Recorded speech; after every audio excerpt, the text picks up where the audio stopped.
Good morning, नमस्कार, आदाब, सत श्री अकाल, वेलकम, सुस्वागतम। क्लास लाइव हो चुकी है। सारे के सारे लोग जल्दी से मौजूद हो जाइए। This class is absolutely live. आज 25 जनवरी 2022 है। आप सब जानते हैं आज है राष्ट्रीय मतदाता दिवस, नेशनल वोटर्स डे। क्योंकि आज ही के दिन 25 जनवरी 1950 को भारत के निर्वाचन आयोग का गठन किया गया था, इलेक्शन कमीशन की स्थापना की गई थी। उसी उपलक्ष्य में 2011 से हम हर साल 25 जनवरी को नेशनल वोटर्स डे या राष्ट्रीय मतदाता दिवस के रूप में मनाते हैं। मुझे जल्दी से बताइए, लास्ट क्लास में हम लोग क्या पढ़ रहे थे? जहां तक मुझे याद है, हमें शुरू करना है पढ़ना मगध का उत्कर्ष, राइज ऑफ मगध। चलिए कंटिन्यू करते हैं। आप जानते हैं कि हम लोग पढ़ रहे थे प्राचीन भारत।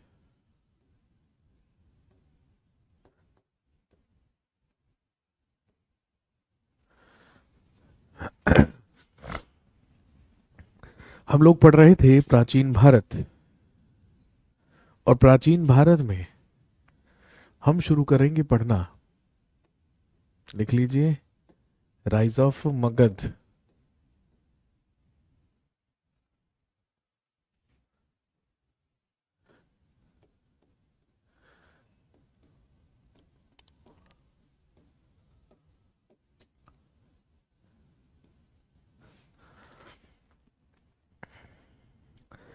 राइज ऑफ मगध या मगध का उत्कर्ष।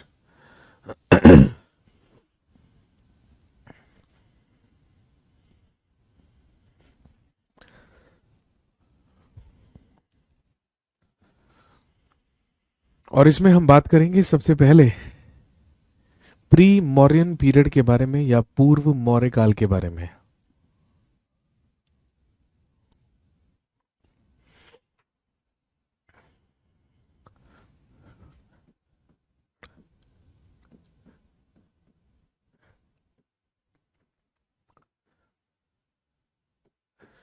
हेडिंग डाल लीजिए, प्री मौर्यन पीरियड,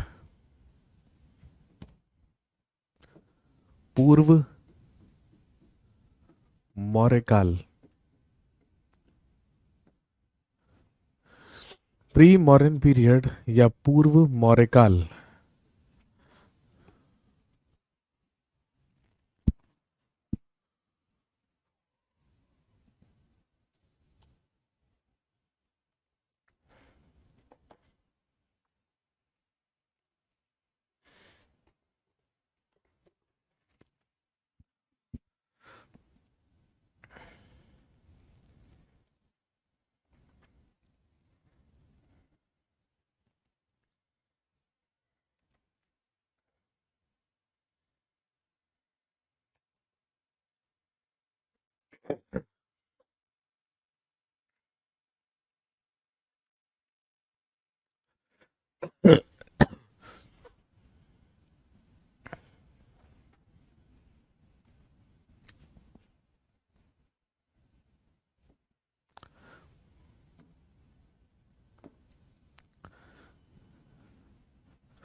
सबसे पहले हम बात करेंगे प्री मौर्यन पीरियड के बारे में या पूर्व मौर्य काल के बारे में। और पूर्व मौर्य काल में सबसे पहला वंश, लिख लीजिए, हरियंका डायनेस्टी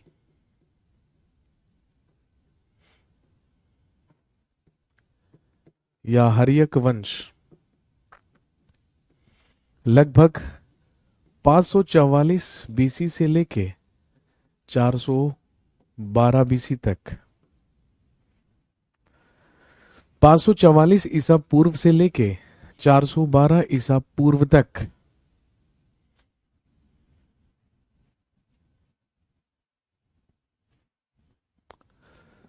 मगध में चला हरियक वंश। और लिख लीजिए, हरियक वंश का संस्थापक हुआ बिंबिसार।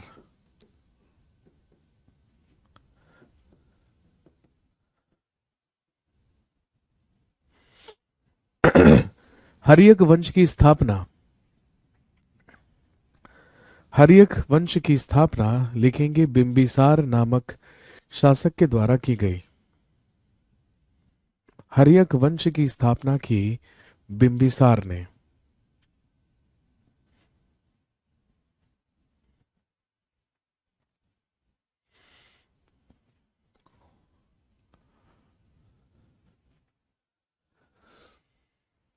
लिखेंगे बिंबिसार गौतम बुद्ध का समकालीन था। बिंबिसार गौतम बुद्ध का समकालीन था। He was contemporary to Gautam Buddha.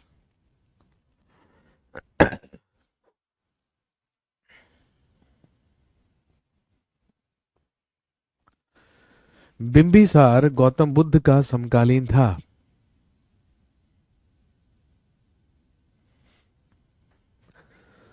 Next point, अगला लिखेंगे he attacked Anga and added it into Magadh. इसने अंग पर आक्रमण करके उसे मगध में मिलाया। He attacked Anga and added it into Magadh. इसने अंग पर आक्रमण करके उसे मगध में मिलाया।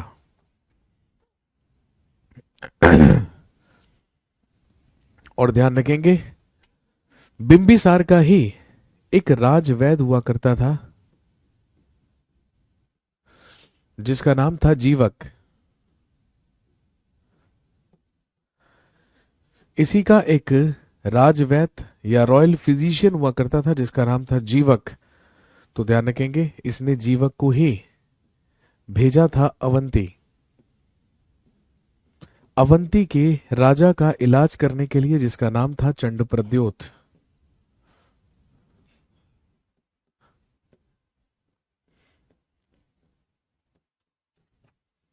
और Chandpradyot was suffering from jaundice.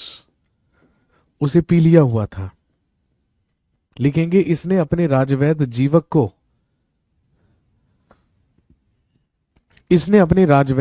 को अवंती के राजा चंडप्रद्योत का इलाज करने के लिए भेजा। इसने अपने राजवैद जीवक को अवंती के शासक चंडप्रद्योत का इलाज करने के लिए भेजा जो पीलिया ग्रस्त था। He sent his royal physician Jivaka for the treatment of Chandapradyota of Avanti who was suffering from jaundice.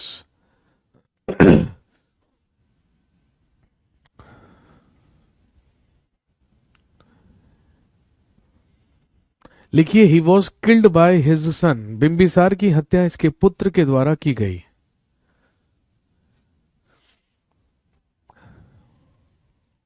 He was killed by his son. Bimbisara की हत्या इसके पुत्र के द्वारा की गई।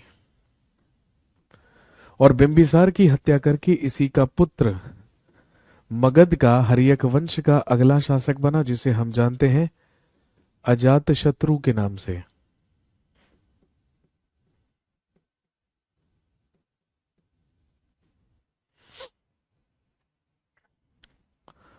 अगला लिखिए अजात शत्रु।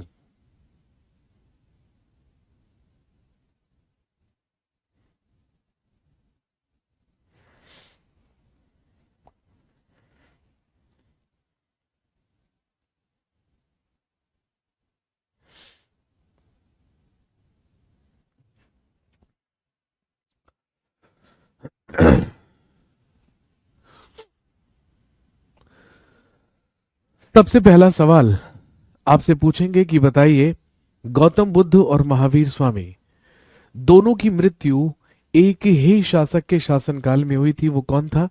ध्यान रखेंगे ही वॉज अजात शत्रु। तो आप लिखेंगे गौतम बुद्ध एंड महावीर स्वामी बोथ। लिखेंगे Gautam Buddha and Mahavir Swami both died in his ruling period. Gautam Buddha और महावीर स्वामी दोनों की मृत्यु इसी के शासनकाल में हुई थी। गौतम बुद्ध और महावीर स्वामी दोनों की मृत्यु इसी के शासनकाल में हुई थी। और हमने पढ़ा था इसी ने 483 बीसी यानी कि 483 ईसा पूर्व में प्रथम बौद्ध महासंगीति का आयोजन करवाया था? लिखेंगे ही ऑर्गेनाइज्ड फर्स्ट बुद्धिस्ट काउंसिल इन 483 BC।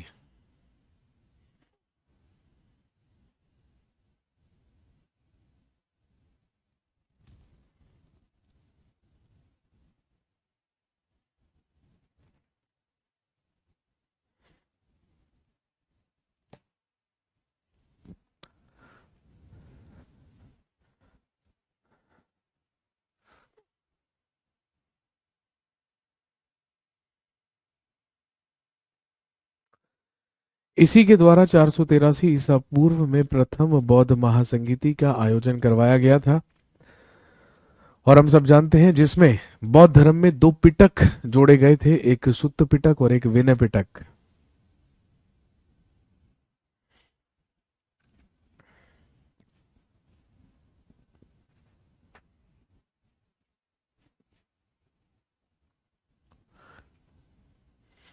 लिखेंगे ही एडेड, लिखेंगे ही एडेड वैशाली इन मगध, इसने वैशाली को मगध साम्राज्य में मिलाया। ही एडेड वैशाली इन मगध, इसने वैशाली को मगध साम्राज्य में मिलाया।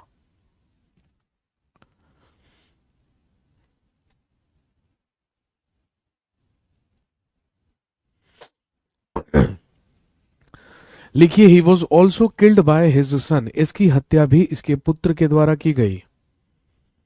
He was also killed by his सन, इसकी हत्या भी इसके पुत्र के द्वारा की गई। और अजात शत्रु की हत्या करके इसी का पुत्र मगध का अगला शासक बना, जिसका नाम था उदयन, जिसका नाम था उदयन। लिखेंगे अगला शासक उदयन।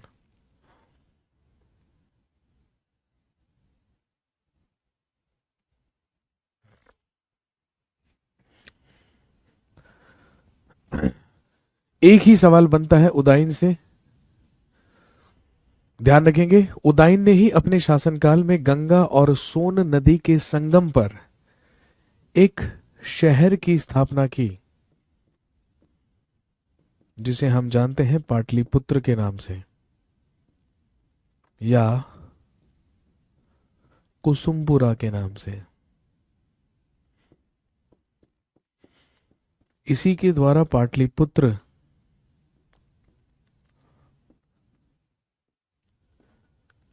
या कुसुमपुरा नामक शहर की स्थापना की गई।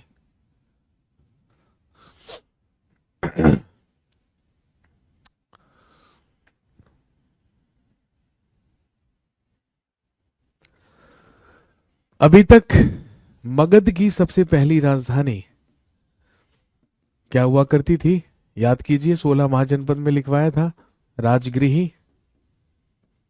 मगध की सबसे पहली राजधानी राजगृही या गिरिव्रज हुआ करती थी। लेकिन ध्यान रखेंगे, उदयन ने एक नए शहर की स्थापना की, पाटलिपुत्र की, और इसी ने राजगृही से मगध की राजधानी को स्थानांतरित किया। कहां पर? पाटलिपुत्र।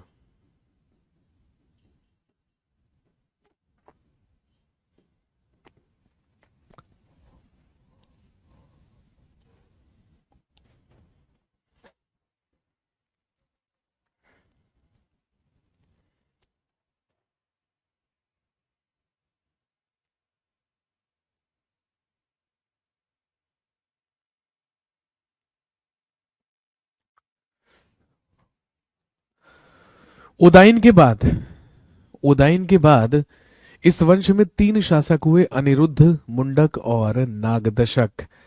आपको केवल नाम याद रखना है। लास्ट रूलर, अंतिम शासक। इस वंश का अंतिम शासक हुआ नागदशक।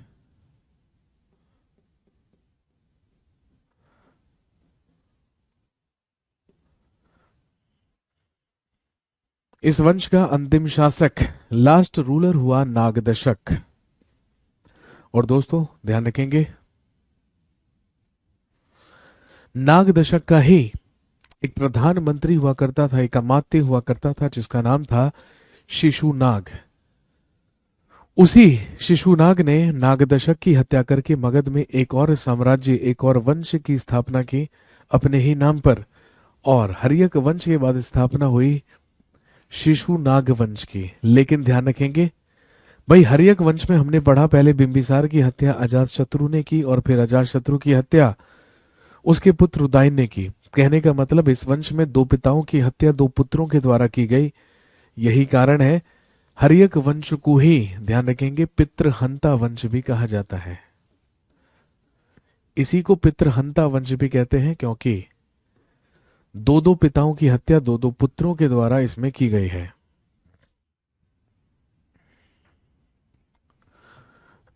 नोट कीजिए।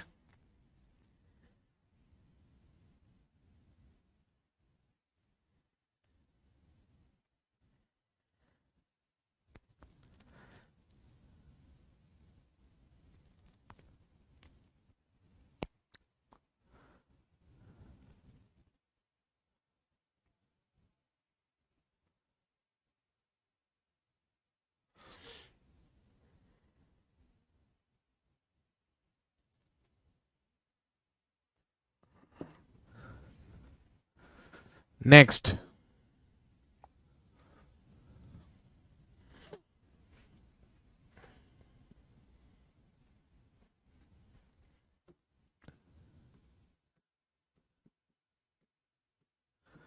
अगला लिखिए शिशुनाग डायनेस्टी।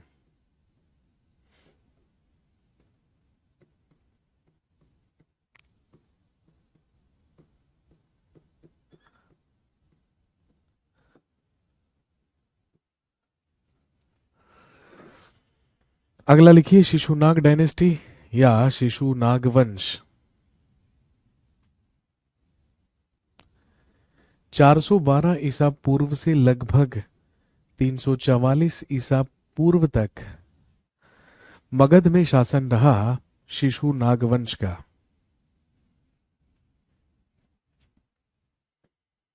और ध्यान रखेंगे, the founder of Shishunaga dynasty या शिशुनाग वंश का संस्थापक हुआ शिशुनाग।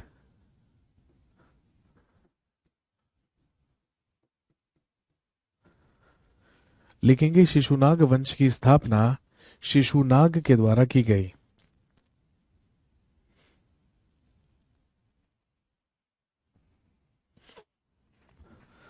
दो महत्वपूर्ण पॉइंट याद रखेंगे शिशुनाग से।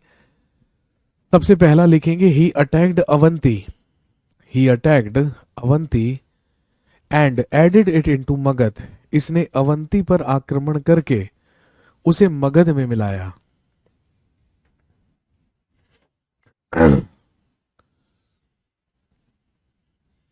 इसने अवंती पर आक्रमण करके उसे मगध में मिलाया। और दूसरा काम, अभी तक मगध की राजधानी पाटलिपुत्र थी। He shifted the capital of Magadha from Pataliputra to Vaishali. इसने मगध की राजधानी वैशाली स्थानांतरित की।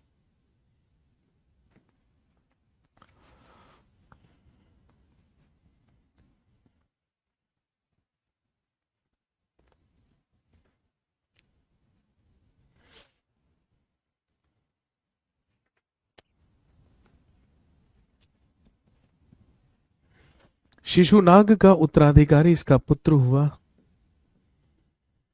जिसका नाम था कालाशोक।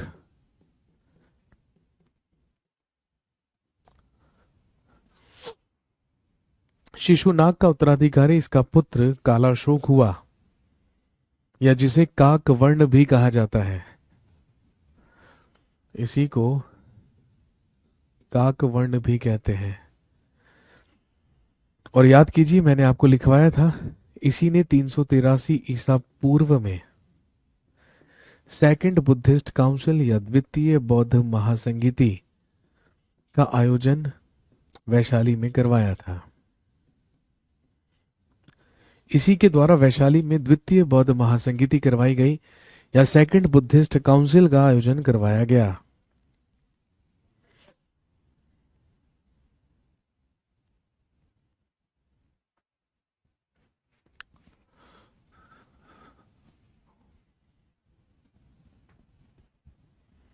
इसके बाद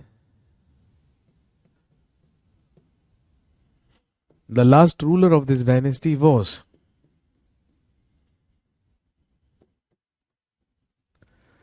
नंदीवर्धन।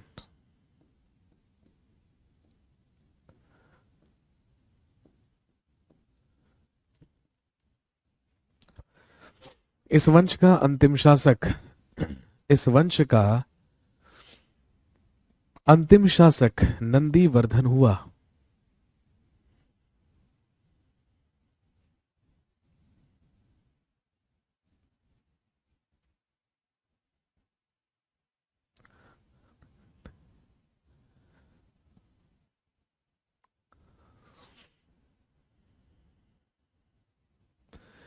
इसी नंदीवर्धन की हत्या करके इसी के एक सचिव ने एक और वंश की स्थापना की जो कहलाता है, लिखिए, नंदा डायनेस्टी, नंद वंश।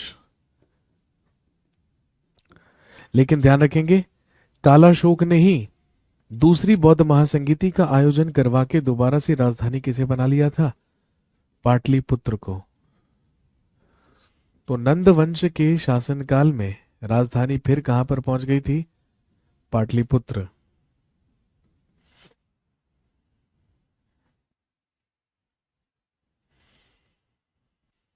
अगला है नंदा डायनेस्टी, नंदवंश। लगभग 344 ईसा पूर्व से लेके 323 ईसा पूर्व तक मगध में शासन रहा नंदवंश का।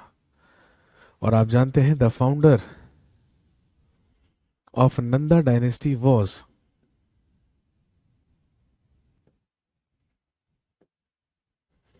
महापद्मनंद।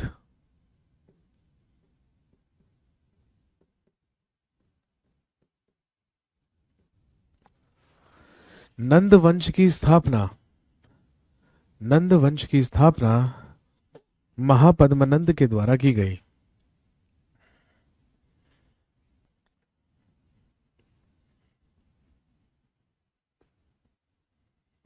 नंद वंश की स्थापना की गई महापद्मनंद के द्वारा।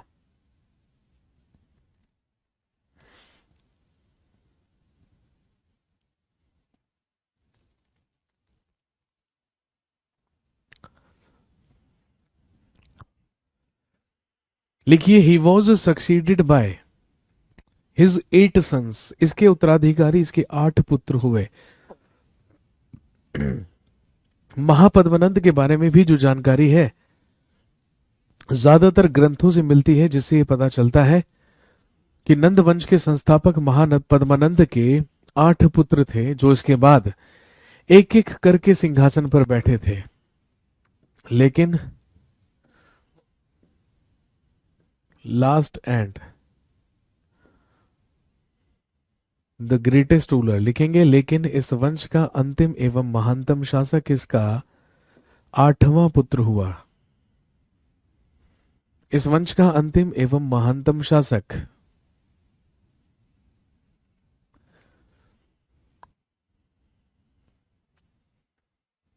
इसका 8th सन, इसका 8वां पुत्र हुआ, जिसे हम धनानंद या घनानंद के नाम से जानते हैं।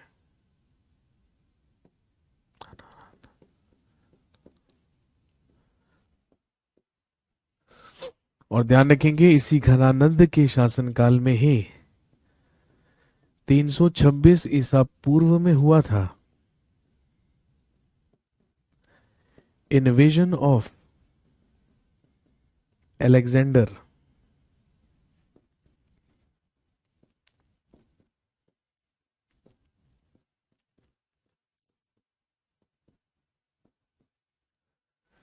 या सिकंदर का आक्रमण। इन्वेजन ऑफ अलेक्जेंडर या सिकंदर का आक्रमण।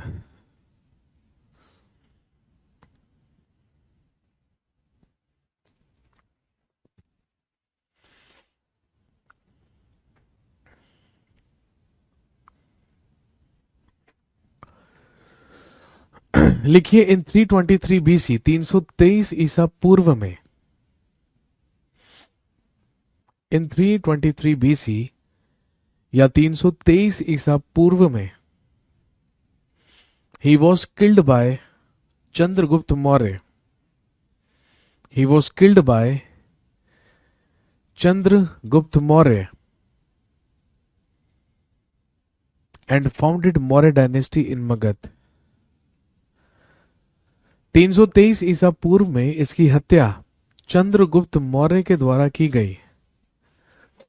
323 ईसा पूर्व में इसकी हत्या चंद्रगुप्त मौर्य के द्वारा की गई,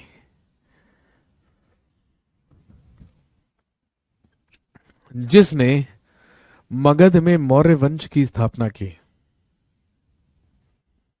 जिसने मगध में मौर्य वंश की स्थापना की। लेकिन आप जानते हैं मौर्य वंश की स्थापना होने से पहले हमारे देश पर 2 विदेशी आक्रमण हो चुके थे।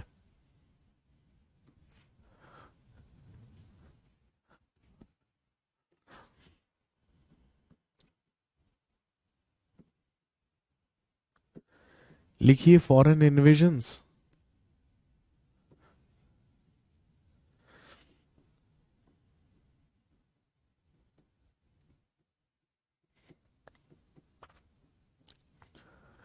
फॉरेन इन्वेजन्स या विदेशी आक्रमण।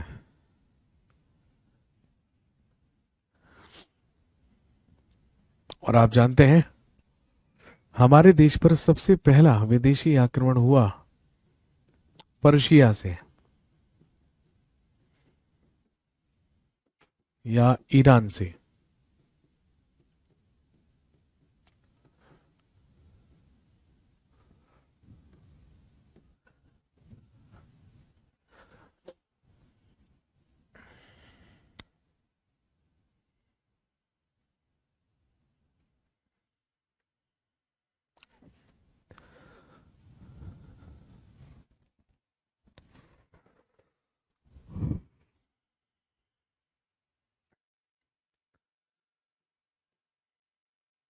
ध्यान रखेंगे पर्शिया या ईरान में एक वंश चला करता था जो कहलाता था हखामनी डायनेस्टी, हखामनी वंश। और इसी हखामनी वंश में एक रूलर रूल किया करता था जिसका नाम था साइरस। और इसी साइरस का पुत्र था डेरियस फर्स्ट या डेरियस प्रथम, जिसे भारतीय इतिहासकार दारा प्रथम भी कहते हैं।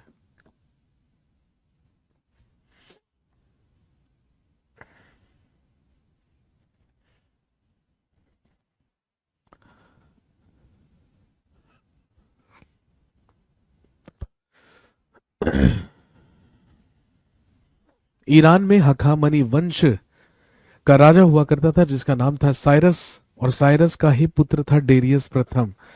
और ध्यान रखेंगे भारत पर आक्रमण करने वाला सबसे पहला विदेशी माना ही कौन जाता है? Darius first.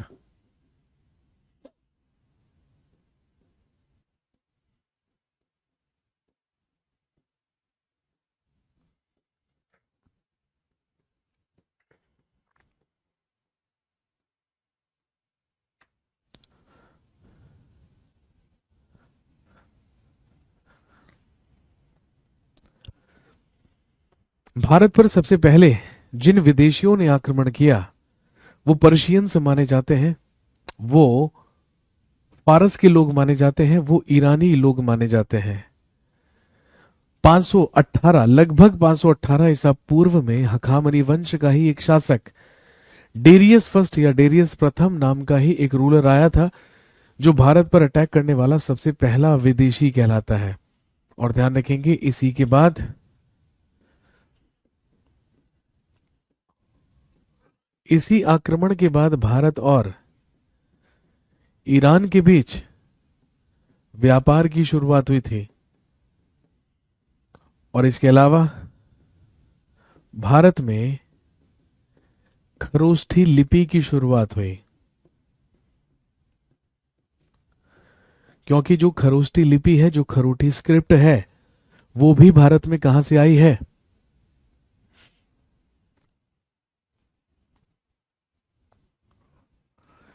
वो भी कहां से आई है? ईरान से। ऐसा माना जाता है कि जिस खरोष्टी लिपि का इस्तेमाल भारत में किया जाता था, वो खरोष्टी लिपि आई ही भारत में कहां से थी? ईरान से।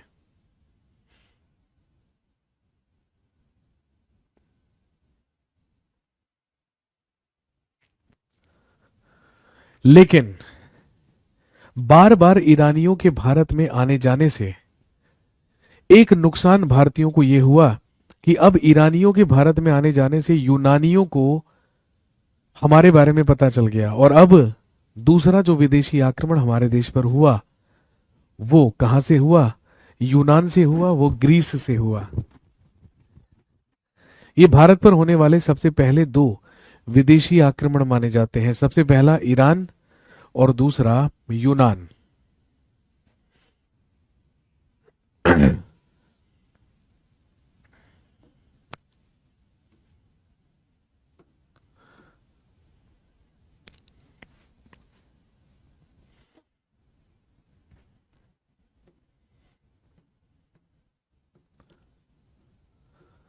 दूसरा लिखिए ग्रीक इन्वेजन।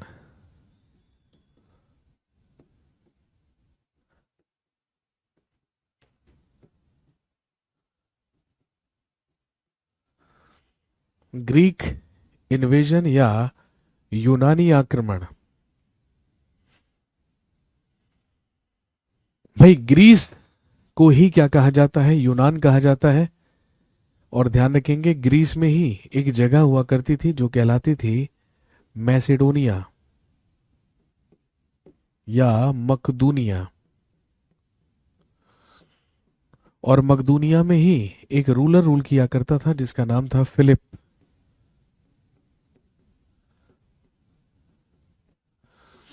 इसी फिलिप का पुत्र हुआ अलेक्जेंडर द ग्रेट, सिकंदर महान। जब भारत और ईरान के बीच में व्यापार की शुरुआत हुई, जब भारत और ईरान के बीच व्यापार की शुरुआत हुई और बार बार ईरानियों का भारत में आवागमन शुरू हुआ, तो यूनानियों को भी पता चला इस बारे में, और यूनानी भी अट्रैक्ट हुए भारत की तरफ आने के लिए, यहां पर अटैक करने के लिए। ग्रीस के मैसेडोनिया में एक रूलर रूल किया करता था जिसका नाम था फिलिप। इसी फिलिप का बेटा था अलेक्जेंडर या सिकंदर, जो भारत पर आक्रमण करने वाला सेकंड फॉरेन इन्वेडर या दूसरा विदेशी आक्रमणकारी माना जाता है। तो ईरानियों के बाद भारत पर जो दूसरा विदेशी आक्रमण हुआ, वो यूनानियों के द्वारा किया गया। सिकंदर अपनी सेना लेकर यूनान से निकला भारत की तरफ, और ध्यान रखेंगे काबुल, कंधार, हेरात और जेड्रोसिया के रास्ते होता हुआ इसने भारत में प्रवेश किया। लेकिन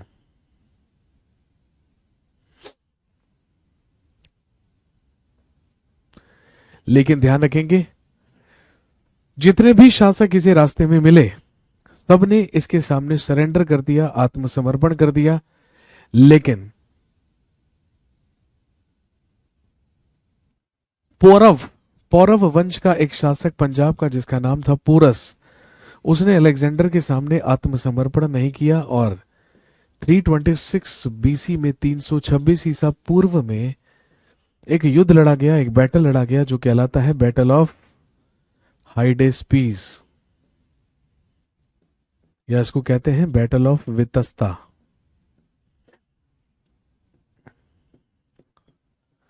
हाइडेस्पीस या वितस्ता का युद्ध। आप जानते होंगे झेलम नदी को ही पहले क्या कहा जाता था? वितस्ता। और झेलम नदी को ही यूनानी हाइडेस्पीस कहा करते थे। ये यूनानी नाम है।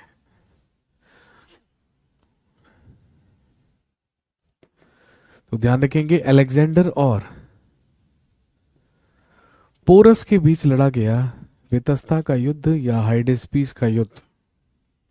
लिखेंगे in this battle Alexander defeated Porus. इस युद्ध में सिकंदर ने पोरस को पराजित किया। इस युद्ध में सिकंदर ने पोरस को पराजित किया। In this battle Alexander defeated Porus, लेकिन उसने पोरस को जीवन दान दिया, पोरस की हत्या नहीं की। लेकिन अलेक्जेंडर, ऐसा इतिहासकार कहते हैं कि अलेक्जेंडर या सिकंदर की तबीयत बिगड़ जाने की वजह से, अलेक्जेंडर या सिकंदर की तबीयत बिगड़ जाने की वजह से वो अपना जीता हुआ सारा का सारा क्षेत्र अपने सेनापति सेलुकस निकेटर को देकर वापस लौट गया। कहां पर? बेबीलोन। और बेबीलोन जाकर ही 323 ईसा पूर्व में मात्र 33 वर्ष की आयु में सिकंदर की मृत्यु हो गई। कहां पर? बेबीलोन में। इराक में है बेबीलोन वर्तमान में। और इतिहासकारों का ऐसा मानना है कि जो सिकंदर था, जो अलेक्जेंडर था, वो मलेरिया से मरा था। इसे मलेरिया हुआ था और ये मलेरिया से ही मारा गया बेबीलोन में।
इसके बाद हेडिंग डालिए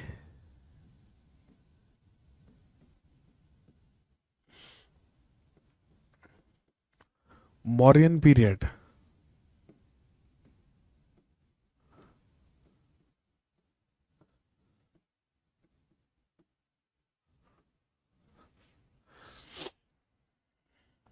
इसके बाद मौर्यन पीरियड या मौर्यकाल।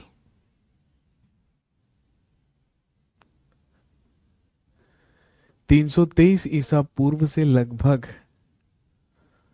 185 ईसा पूर्व तक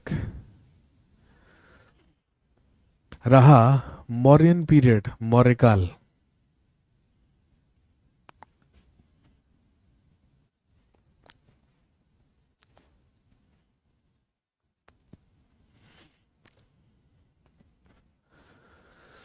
अब हम पढ़ेंगे राइज ऑफ मगध का सबसे इंपॉर्टेंट पार्ट, जो है बेसिकली मौर्यन पीरियड या मौर्यकाल।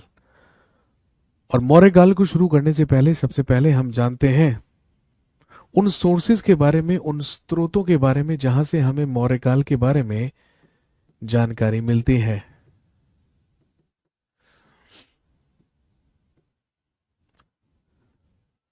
लिखिए अर्थशास्त्र। सबसे पहले हम बात कर रहे हैं साहित्यिक स्रोतों की, लिटरेरी सोर्सेज की, जहां से हमें मौर्य वंश के बारे में जानकारी मिलती है। सबसे पहली पुस्तक अर्थशास्त्र, और हम जानते हैं जिसकी रचना चाणक्य के द्वारा या विष्णुगुप्त भी इन्हीं को कहते हैं, या कौटिल्य के द्वारा की गई है।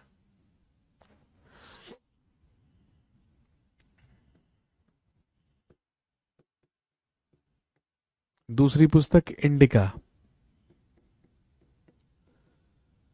जिसकी रचना की गई मेगास्थनीज के द्वारा। अगली पुस्तक लिखिए महाभाष्य,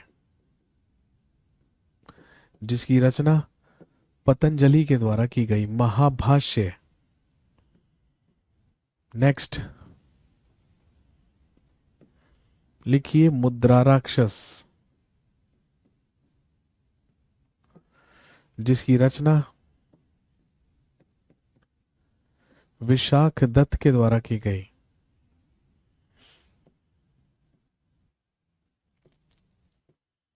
एक लिखिए कल्पसूत्र, जिसकी रचना भद्रबाहु के द्वारा की गई।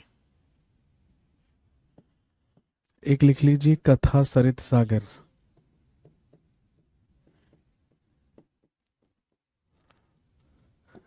जिसकी रचना सोमदेव के द्वारा की गई।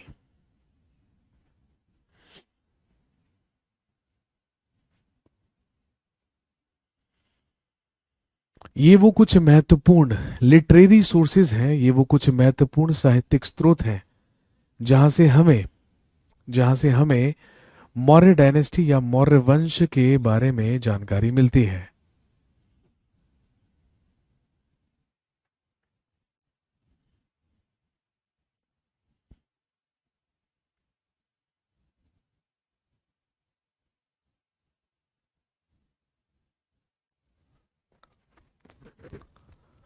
तीसरे नंबर पर लिखा है महाभाष्य।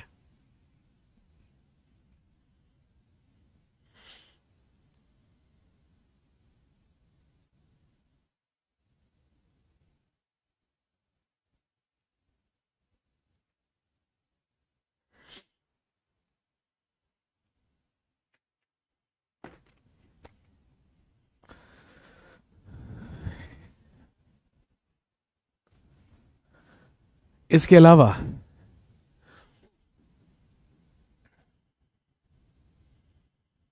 यदि आर्कियोलॉजिकल सोर्सेज की बात करें,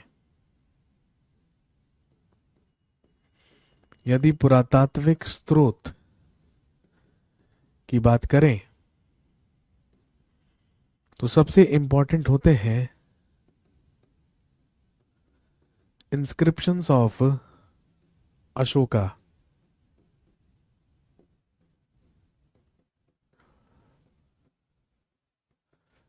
इंस्क्रिप्शंस ऑफ अशोका या अशोक के अभिलेख।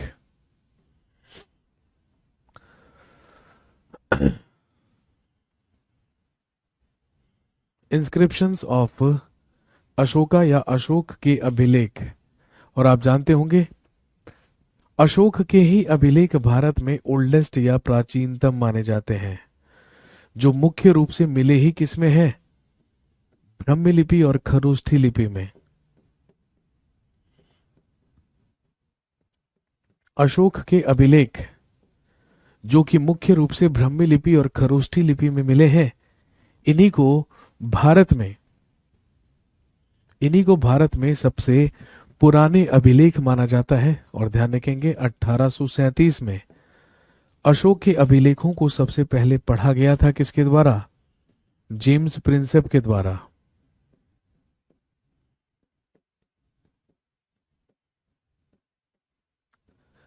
जेम्स प्रिंसेप के द्वारा ही अशोक के अभिलेखों को सबसे पहले पढ़ा गया था।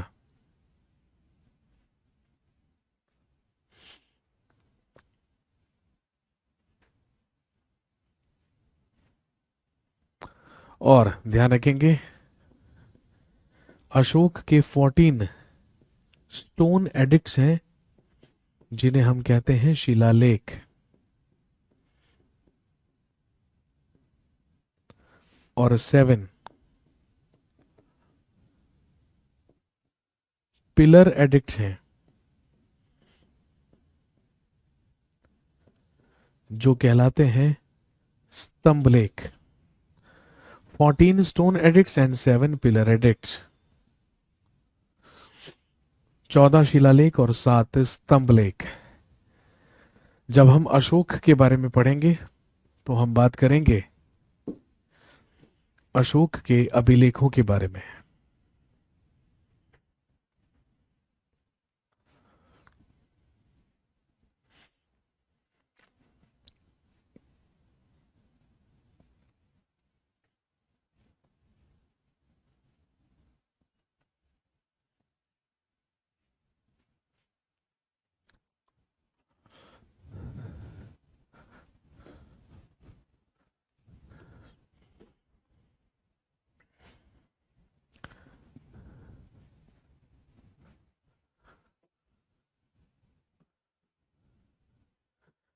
लिखिए सबसे पहला शासक चंद्रगुप्त मौर्य।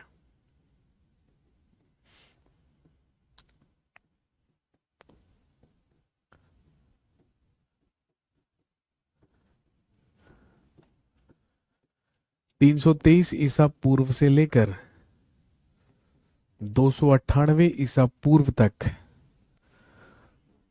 मगध में मौर्य वंश का सबसे पहला शासक हुआ चंद्रगुप्त मौर्य।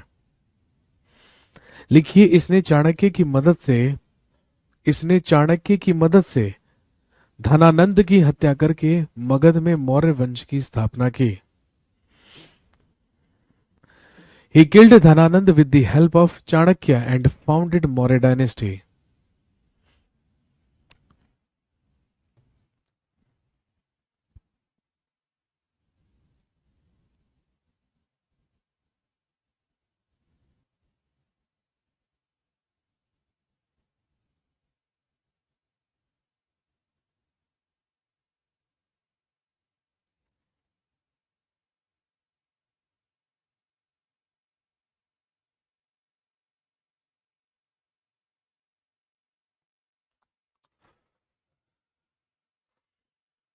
इसने चाणक्य की मदद से धनानंद की हत्या करके मगध में मौर्य वंश की स्थापना की।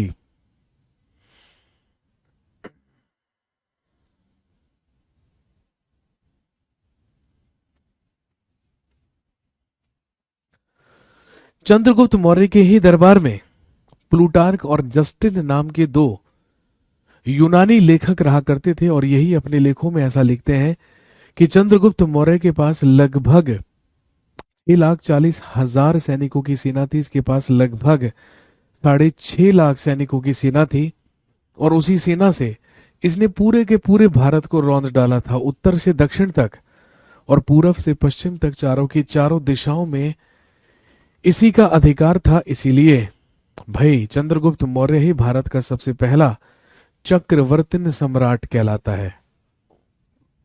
इसी को कहा जाता है चक्रवर्ती सम्राट।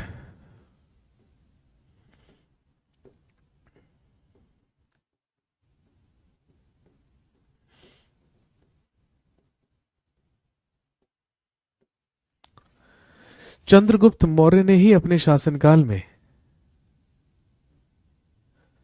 सुदर्शन लेक या सुदर्शन झील का निर्माण करवाया था। और ध्यान रखेंगे इसका निर्माण गिरनार हिल या गुजरात के गिरनार पर्वत पर करवाया गया था।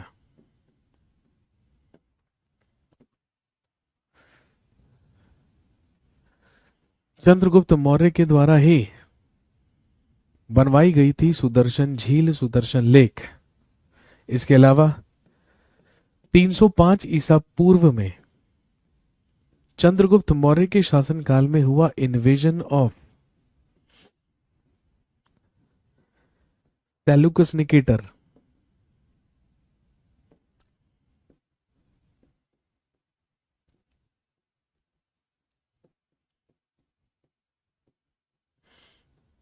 या सेल्यूकस निकेटर का आक्रमण अलेक्जेंडर या सिकंदर का ही सेनापति हुआ करता था। अलेक्जेंडर या सिकंदर का ही सेनापति हुआ करता था सेल्यूकस निकेटर। जब सिकंदर यहां से वापस लौटा था तो उसने जीता हुआ क्षेत्र अपने सेनापति सेल्यूकस निकेटर को ही दिया था।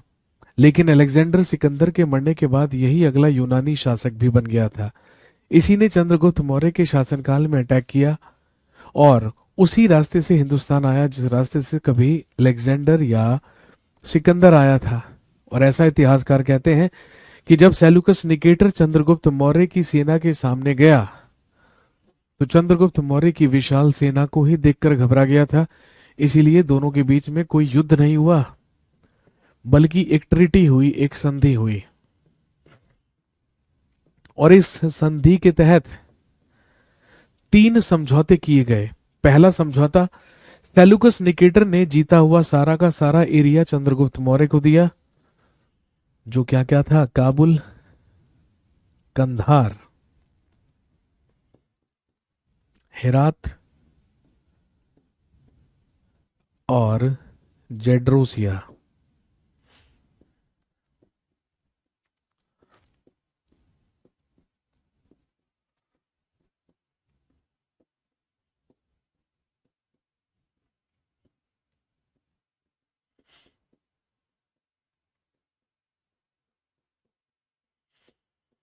काबुल, कंधार, हेरात और जेड्रोसिया सेल्यूकस निकेटर ने चंद्रगुप्त मौर्य को दिए। सेल्यूकस निकेटर ने अपनी पुत्री का विवाह चंद्रगुप्त मौर्य से किया, जिसका नाम हेलेना था, और सेल्यूकस निकेटर ने अपने अम्बेसडर, अपने राजदूत को चंद्रगुप्त मौर्य के दरबार में भेजा, जिसका नाम था मेगिस्थनीज।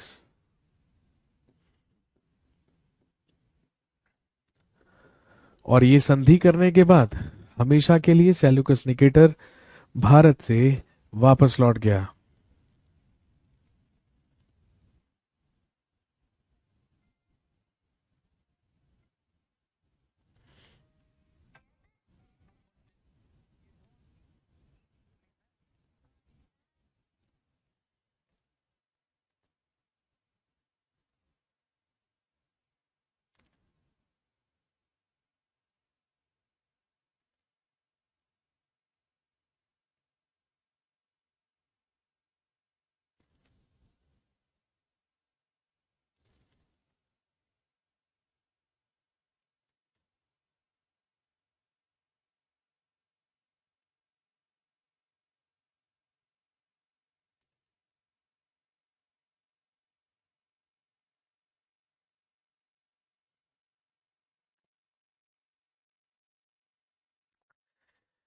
इसके बाद जब सेल्यूकस निकेटर ये संधि करके वापस यूनान गया, वापस ग्रीस गया, तो ध्यान रखेंगे in return Chandragupta Maurya gave 500 elephants to him. ऐसा कहते हैं कि चंद्रगुप्त मौर्य ने वापसी में उसे 500 हाथी उपहार में दिए थे या 500 एलिफेंट्स गिफ्ट किए थे। इसके बाद की कहानी हम ऑलरेडी पढ़ चुके हैं। 300 बीसी में, 300 ईसा पूर्व में चंद्रगुप्त मौर्य के ही द्वारा प्रथम जैन महासंगीति का आयोजन करवाया गया, जो कहां पर हुई? पाटलिपुत्र में। और हमने पढ़ा था इसी में जैन धर्म 2 समुदायों में विभाजित हुआ, श्वेतांबर और दिगंबर।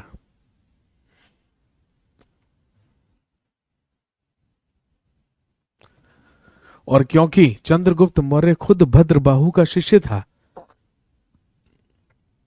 इसीलिए उसने जैन दीक्षा ली, वो जैन भिक्षुक बना और जैन भिक्षुक बन के भद्रबाहु के साथ कर्नाटक के श्रवण बेलगोला चला गया और वहीं पर जाकर उसने सल्लेखन या संथारा करके प्राण त्याग दिए, या उसकी डेथ सल्लेखन या संथारा करने से हुई।